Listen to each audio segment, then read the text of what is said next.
Hello बच्चों, हम पढ़ रहे हैं क्लास 6 की हिस्ट्री का चैप्टर जिसका नाम है न्यू एम्पायर्स एंड किंगडम्स। हमने काफ़ी हद तक ये शुरू कर दिए हैं। हमने गुप्ता एम्पायर और हर्षवर्धन ख़त्म कर दिया है। आज हम पल्लवास एंड चालुक्यास को शुरू करेंगे। ठीक है, पल्लवास सबसे पहले शुरू करेंगे। तो पल्लवास और चालुक्यास कौन थे? ये भी बादशाह थे। ठीक है, तो ये शुरू करते क्या है। Pallavas and Chalukyas were the two major power ruling South India at that time। तो जो पल्लवास थे और चालुक्य थे, ये साउथ इंडिया के सबसे ताकतवर हुक्म चलाने वाले लोग थे, मतलब ये बादशाह थे एक तरीके। Pallavas had their capital eight Kanchipuram. जो पल्लवास जो थे, इनकी जो कैपिटल थी, यानी कैपिटल जैसे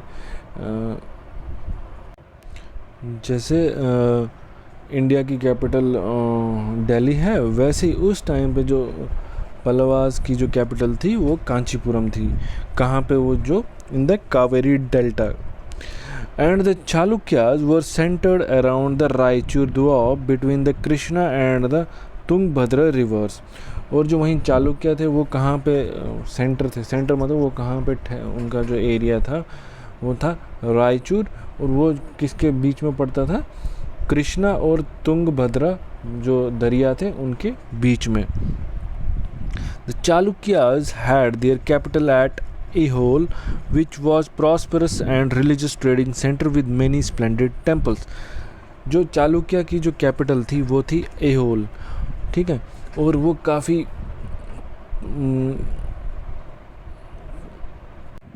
खुशहाल और मजहबी तौर से सेंटर था। ठीक है, काफ़ी खुशहाल वो जगह थी, और वहाँ पे काफ़ी बड़े बड़े मंदिर थे, काफ़ी अच्छे मंदिर। स्प्लेंडेड टेम्पल्स का मतलब काफ़ी शानदार। The Chalukyas and the Pallavas were constantly at war with each other. जो चालुक्य और जो पल्लवा थे, ये आपस में हर टाइम लड़ाई इनकी चलती रहती थी। And they looted each others capital cities because of their vast wealth. और वो एक दूसरे की जो कैपिटल है उसको हमेशा लूटते रहते हैं, क्योंकि उनके पास काफ़ी दौलत थी। The most famous Chalukyan ruler was Pulikeshin II, who is described in Prashasti composed by his courtesan Ravi Kirti। तो जो सबसे जो मशहूर जो चालुक्य का जो बादशाह था वो ये, उसका नाम था पुलकेशन II। तो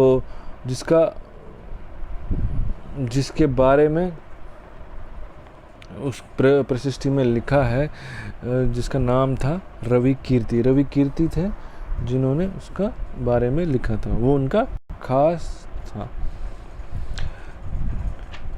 His Prashasti tells us about his genealogy and that he inherited the kingdom from his uncle।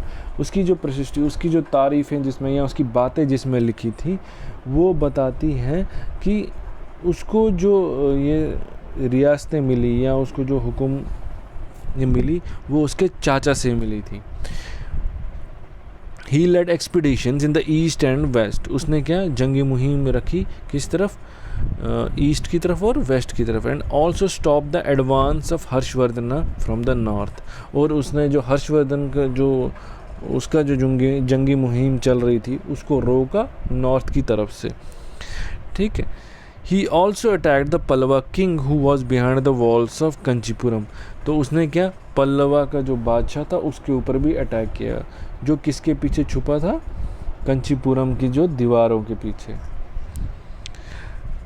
But the glory of these two kingdoms was short-lived and they gave way to two even greater empires, the Rashtrakutas and Cholas।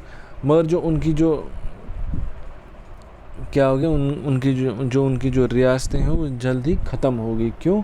उनकी जो नाम था वो सब ख़त्म हो गए। क्यों? क्योंकि उनके बीच में से एक दो नए सल्तनतें आगे बढ़ी जिनका नाम था राष्ट्रकूतास और चोलास।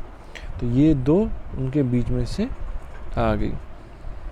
फिर आता है एडमिनिस्ट्रेशन हो गया, इंतज़ामिया कैसा था वहाँ का। ठीक है, तो land revenue was an important source of income for the Kings and village was the basic unit of administration.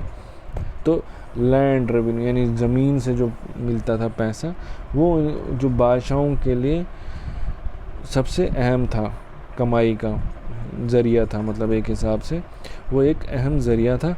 और जो गांव था वहाँ से इनको सबसे ज़्यादा मिलता था, अहम माना जाता था। गवर्नमेंट पोस्ट वर हेरिडिटरी, जो सरकारी जो पोस्ट थी या सरकारी नौकरियां जी या सरकारी जो अहम थे वो हेरिडिटरी थी। हेरिडिटरी मतलब बाप से बेटे को, बेटे से उसके बेटे को, उसके बेटे से उसके बेटे को तो मिलता था। जैसे कि for example Harisena was a महादंड नायक और chief judicial officer just like his father was. जैसे कि एक एग्जांपल, हरिसेना जो चीफ जुडिशियल ऑफिसर यानी जो एक हिसाब से जिसको आज जज बोलते, तो उसका बेटा भी, उसका बाप भी क्या जज ही था। Many a time one person held many post, बहुत बार ऐसा होता था कि एक आदमी बहुत सारे जो पोस्ट है उनको पकड़ के बैठा होता था।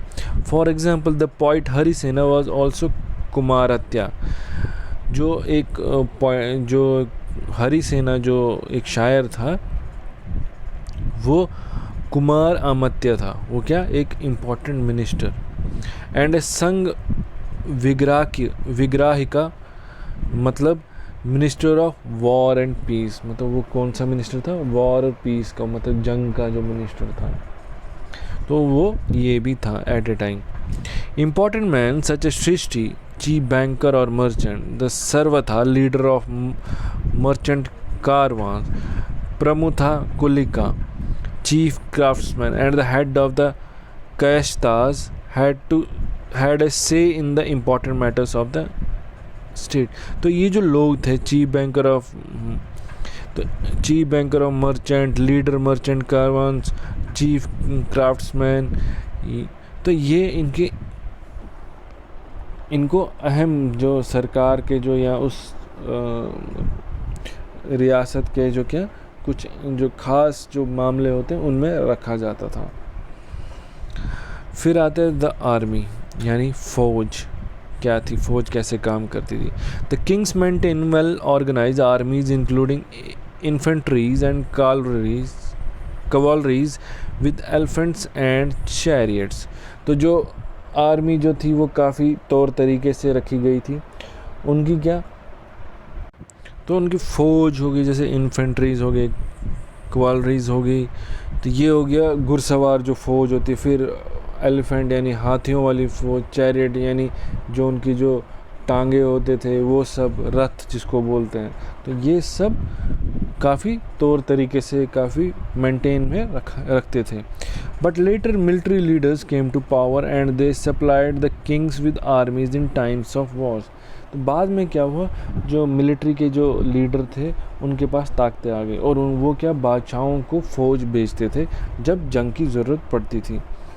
These leaders were known as samantas and instead of salaries they were given land grants।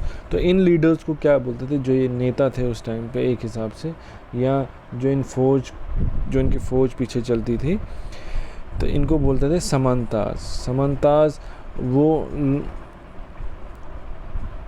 जो नोबल होते हैं, जो नोबल के जो फ़ौज होती है, तो इनको क्या बाद में इनको सैलरी वगैरह नहीं देते थे, मगर ये इनको बोला जाता था कि आप जाके टैक्स कलेक्ट कर लो, टैक्स बाकी बाकी जो पूरी जो रियासत है जहाँ जहाँ से उनको मौका दिया जाता था कि आप यहाँ से टैक्स ले सकते हो आपकी सैलरी की तौर पे। The land revenue was used to maintain soldiers and horses and to provide equipment to the army। जो ज़मीन से जो उनको मिलता था वो उससे वो क्या करते थे, जो उनकी जो फ़ौज है उनको संभालते थे, घोड़े थे, और फ़ौज को कुछ अगर उस टाइम पे जो वेपन चाहिए होता था, इक्विपमेंट की वजह से तलवारें हो गई, ढाल हो गई, ये सब वो उनको प्रोवाइड करते थे। And whenever a ruler became weak, the samantas claimed independence from him।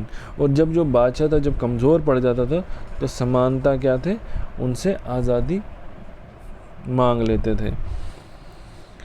फिर असेंबलीज इन साउदर्न किंगडम्स, ये हम पढ़ेंगे हम अगले वीडियो में।